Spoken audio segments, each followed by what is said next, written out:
राम मंदिर अयोध्या में बनकर तैयार हो चुका है और आज उसकी प्राण प्रतिष्ठा भी संपन्न हो चुकी है। और अचानक से अयोध्या में राम जी के गर्भगृह में प्राण प्रतिष्ठा के दौरान प्रकट हो गई दिव्य शेषनाग, जिसे लोग साक्षात लक्ष्मण जी बता रहे हैं। प्राण प्रतिष्ठा के दौरान इतना बड़ा चमत्कार देखकर बड़े बड़े पंडित विशेषज्ञों के साथ साथ देश के प्रधानमंत्री जी के भी होश उड़ गए। लेकिन इस चमत्कार को काफी शुभ संकेत माना जा रहा है। इसके पीछे की सच्चाई जानकर आपके भी होश उड़ जाएंगे। अगर आप सच्चे सनातनी हैं तो इस वीडियो को लाइक करें, और आप भी राम मंदिर बनने से बेहद खुश हैं तो कमेंट बॉक्स में जय श्री राम अवश्य लिखें। और पूरी सच्चाई जानने के लिए वीडियो को अंत तक जरूर देखिए। अयोध्या इतिहास रचने के बहुत करीब है। आखिरकार वह घड़ी आ ही गई जिस दिन का सभी सनातनी लोगों को वर्षों से इंतजार था। अयोध्या में बन रहे भव्य राम मंदिर में अब प्रभु ने विराजमान होकर अपने भक्तों को दर्शन दे ही दिए। प्राण प्रतिष्ठा से पूर्व ही स्थायी गर्भगृह में रामलल्ला के दर्शन बंद कर दिए गए। अब 20 जनवरी से दोबारा दर्शन आरंभ होंगे। राम को नवनिर्मित राम मंदिर के गर्भगृह में स्थानांतरित किया जाएगा। इस आंदोलन की आज से पूरा देश झुलसा था। सैकड़ों ने सीने में गोलियां खाई थी, हजारों ने अपना लहू पानी की तरह बहा दिया था। राम जन्मभूमि यानी अयोध्या की जो 22 जनवरी को राम मंदिर की प्राण प्रतिष्ठा हुई है, उसमें पूरी दुनिया को भगवान राम के अस्तित्व से रूबरू कराया है। इस कार्यक्रम के लिए 7,000 से ज्यादा वीआईपी और वीवीआईपी को न्योता दिया गया है। लेकिन जब 22 जनवरी को विशेष ज्योतिष आचार्य की उपस्थिति में प्रधानमंत्री नरेंद्र मोदी द्वारा प्राण प्रतिष्ठा का कार्यक्रम किया जा रहा था, इस दौरान जो बड़ा चमत्कार हुआ, सच्चाई सुनकर आपके भी रोंगटे खड़े हो जाएंगे।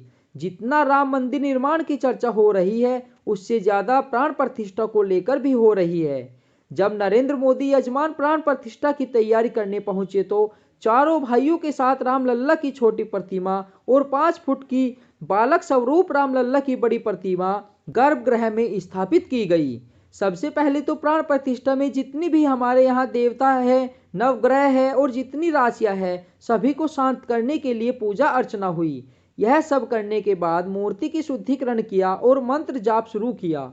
यह मंत्र काफी वैदिक होते हैं। इन मंत्रों में ऐसी शक्ति होती है कि किसी भी मूर्ति के अंदर प्राण डाल सकते हैं। लेकिन जब प्राण प्रतिष्ठा का कार्यक्रम चल रहा था, इस दौरान वहां पर एक ऐसा चमत्कार हुआ जिसे देखकर सभी पंडितों के और वहां खड़े सभी लोगों के होश उड़ गए। गर्भगृह में प्रभु श्री राम की मूर्ति में चरणों में अचानक सांप का एक छोटा बच्चा बाहर निकल आया, जिसे देखकर के बाद सभी लोगों का यही मानना है कि स्वयं शेषनाग ने प्राण प्रतिष्ठा के इस कार्यक्रम में आहुति दी है। सभी लोगों ने उन्हें प्रणाम किया और सुरक्षित तरीके से बाहर मंदिर परिसर के बाहर छोड़ दिया। लेकिन सबके मन में यही सवाल था, गर्भगृह बहुत सुरक्षित, चारों तरफ से अंदर किसी जीव जंतु आने के लिए कोई संभावना नहीं है, तो सांप का छोटा सा बच्चा मूर्ति के पैरों में आखिर कहां से आया था? क्या वह वहां चमत्कारी रूप से प्रकट हुआ था? इसके बाद इस चमत्कार को शुभ संकेत मानकर स्वयं लक्ष्मण जी वहां पर उपस्थित मानकर पुनः प्राण प्रतिष्ठा का कार्यक्रम शुरू किया गया। अब सबको इंतजार था उन 84 सेकंडों का, जिसके दौरान प्रभु श्री राम की आंखों से पट्टी हटने वाली थी और मूर्ति में प्राण प्रतिष्ठा होने वाली थी। इन 84 सेकंडों का विशेष मुहूर्त के तौर पर देखा जाता है, जिस अभिजित मुहूर्त कहते हैं, जो कि 11 बजे से लेकर 12 बजे के बीच कुछ सेकंड होते हैं। और जैसे ही 11 से 12 के बीच अभिजीत मुहूर्त का निर्माण हुआ, उन खास 84 सेकंड के दौरान विशेष ज्योतिष आचार्य द्वारा प्रभु श्री राम की आंखों की पट्टी खोल दी गई। मूर्ति के सामने रखा हुआ कांच अपने आप टूट गया और मूर्ति की प्राण प्रतिष्ठा संपन्न हुई। मतलब कहा जाए तो प्राण प्रतिष्ठा अर्थात पत्थर की मूर्ति को जीवित करना है। पत्थर की मूर्ति हो, चाहे धातु की मूर्ति हो, चाहे लकड़ी की मूर्ति हो, जो भी मूर्ति होती है प्राण प्रतिष्ठा होने पर वह पूजनीय हो जाती है। यदि प्राण प्रतिष्ठा नहीं होती है तो जैसे दुकान में पंडित की हुई मूर्ति वही है।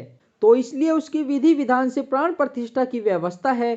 जो शक्तियां परमात्मा में होती है, उन मंत्रों के द्वारा उन सारी शक्तियों को उस प्रतिमा में स्थापित किया जाता है, जिससे लोग दर्शन के बाद और लाभ उठाते हैं और जिन जिन भावनाओं के साथ उनका दर्शन करते हैं उनका कल्याण होता है। अब सवाल उठता है कि प्राण प्रतिष्ठा के दिन हम जनता राम मंदिर के दर्शन नहीं कर सकती, तो उनके लिए मंदिर के द्वार कब खुलेंगे, बता दे।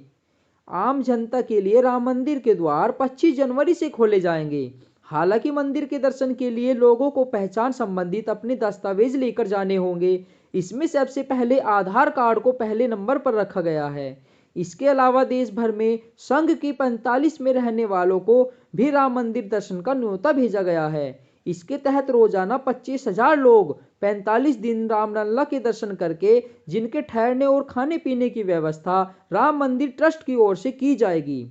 बता दें कि इनमें वे लोग शामिल होंगे जिन्होंने राम मंदिर आंदोलन में हिस्सा लिया था इन्होंने राम मंदिर संग्रह में कंधे से कंधा मिलाकर साथ दिया था। मंदिर का निर्माण प्राचीन भारत की नगर शैली में किया गया। मंदिर में लोहे या स्टील का इस्तेमाल नहीं किया गया है, जिस कारण यह मंदिर 1000 सालों से भी ज्यादा समय तक सुरक्षित रहेगा। आज की वीडियो में इतना ही, मिलते हैं अगली वीडियो में। तब तक के लिए जय श्री राम, जय हनुमान, हर हर महादेव।